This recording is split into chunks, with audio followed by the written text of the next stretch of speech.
Hi, this is Misha, and today's video is on the Austrian, or Austro-Hungarian, if you want to go back to World War I, Steyr-Mannlicher M95. Now, there are a lot of little variations of these, but I'm just going to have two today, showing a couple. The Steyr M95 was developed by Ferdinand Mannlicher, and it was the standard issue service rifle in the Austro-Hungarian Empire before and during World War I. It is a straight pull. You have a manual safety right here. When it's on, you can't pull the bolt back or the trigger is disengaged. Turn it off. Straight pull action. Stiff.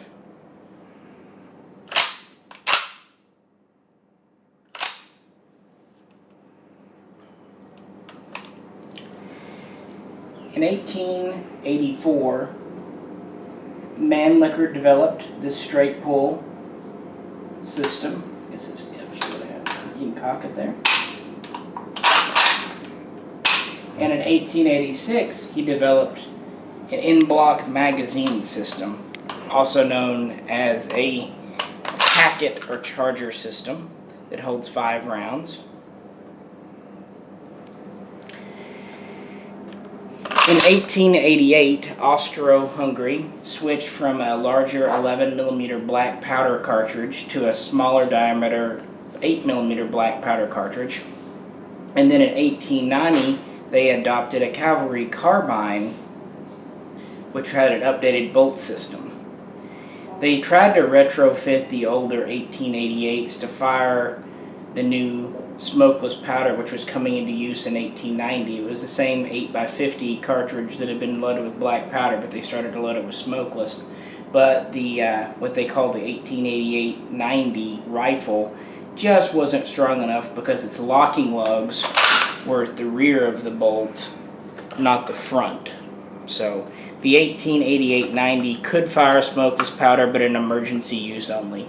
Now the Model 90 or 1890 Cavalry Carbine was the first to have the bolt lugs in the front, so it could fire smokeless powder all day long.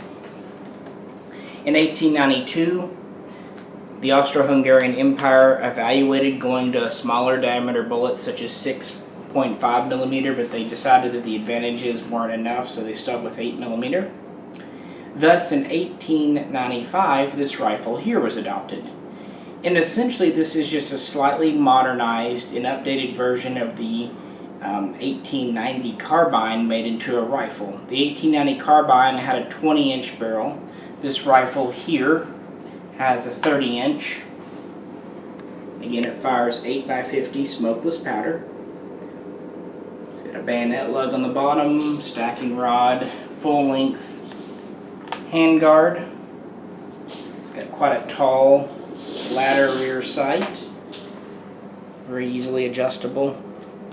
It goes out to about 2,000 meters, although these were actually originally calibrated in paces. And we've got the packet loading system like we talked about. And that's about it. It's a very straightforward, straight pull rifle. Like I said, it has a manual safety. It's easy to recock if you have a misfire. You've got the sling swivels mounted on the bottom. This is actually a pretty svelte rifle. It's quite thin, so it's not terribly heavy. These went into production in 1896 at Steyr in Austria. And in 1897, they went into production in the city of Budapest, which would become FEG later on. These would be produced until 1918 with new receivers. So they were produced throughout World War I.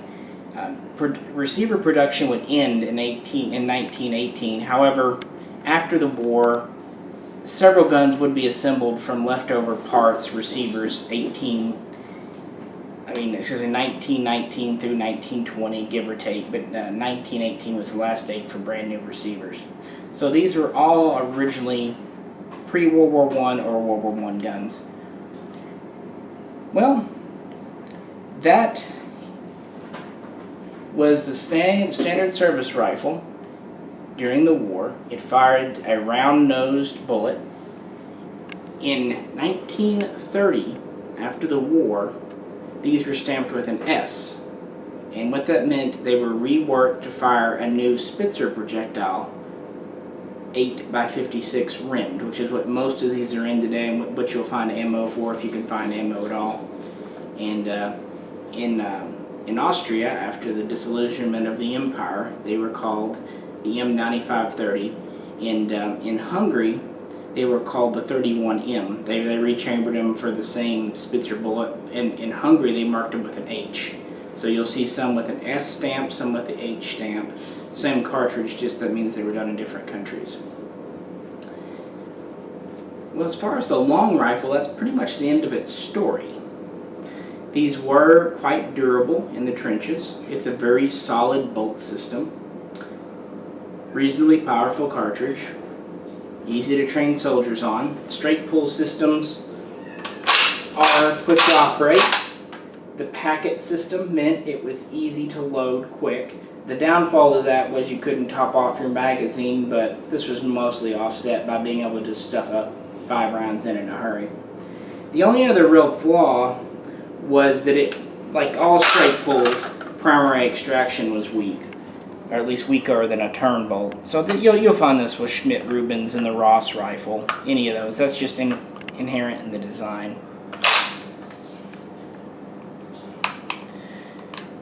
Well, that's about all I can say on the long rifle.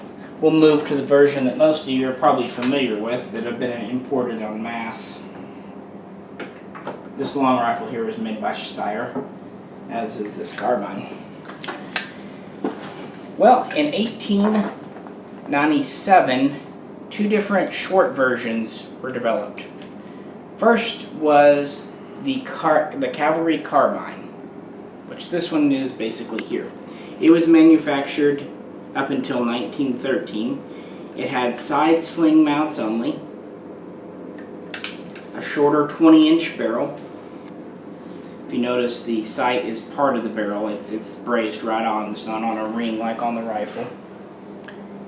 Now initially these did not have either a bayonet lug or a stacking rod, but beginning around 1907 to 1913, it's a little unclear, but by World War I, a lot of these were retrofitted with these end caps so they could mount a bayonet.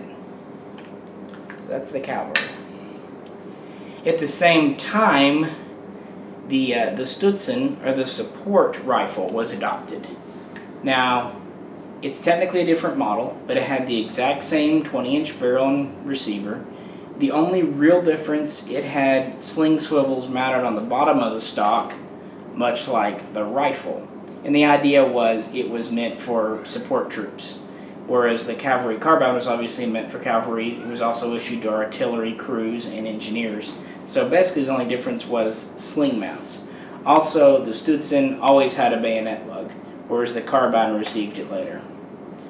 You will also see a version called the Stutzen Carbine that has both side sling swivels and bottom sling swivels.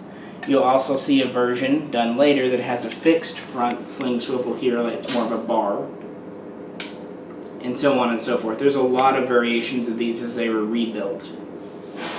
These were heavily used in World War I. They still fired the same 8x50 smokeless.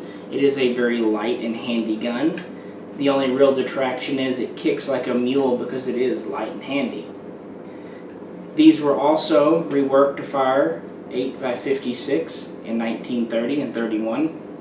And sometime around 1934-35, a lot of long rifles were cut down to Stutzen carbine length. You can easily tell these from the originally made guns because they'll have the front sight on a band like on the rifle. Also, most of them have the long ladder rear sight still, whereas this one has a short carbine rear sight. Other than that, you'll find lots of small variations, again, mostly to do with the sling swivels, where they're placed.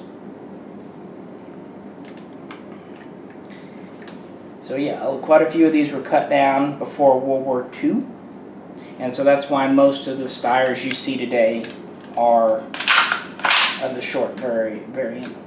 This one actually has a very smooth bolt.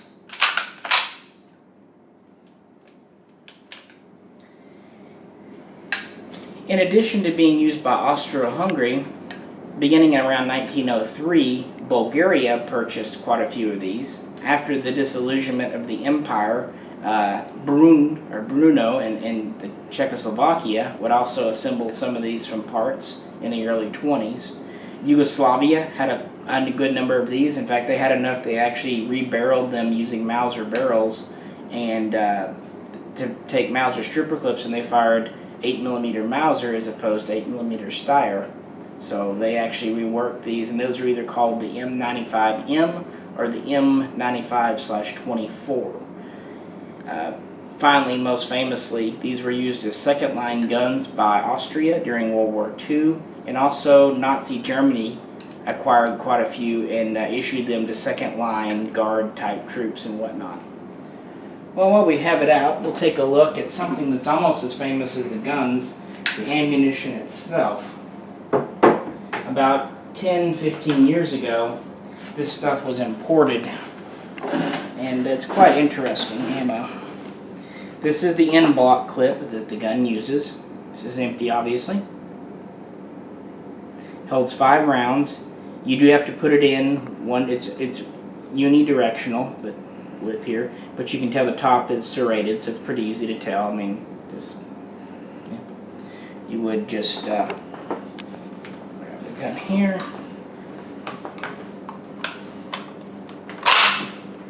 Drop in. This is going to fall straight through because it's empty. You would just load the packet in, or it may not. It may just stay in because there's no rounds in it. I've actually never fired this gun, but that's how you would load the clip in. You can also eject these by pushing a button here. Although again, since there's no ammo in this one, it's just kind of sitting there. I can push it out very easily. Oh, and just to speak about the sight band, you can see here how this one's attached on. So if you have a carbine with a front sight like this, it was originally a long rifle and was cut down in the 30s. But anyway, the ammunition that these fire is kind of interesting. It comes in 10-round boxes, or it did back when they imported. Most of this stuff is 1938 or 1939 head stamped. It will have Waffen amps on it because this is after the two nations came together. Take that off. There's a little cover there. And here. Try not to tear this old paper, that's why I'm going slow. There we go.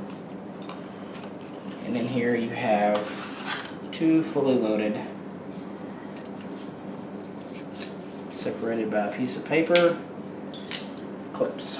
This is 8x56 Steyr. It's a rimmed cartridge. It is quite large and quite powerful.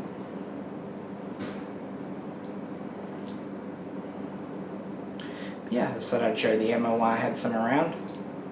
This ammo itself is getting collectible in and of itself these days.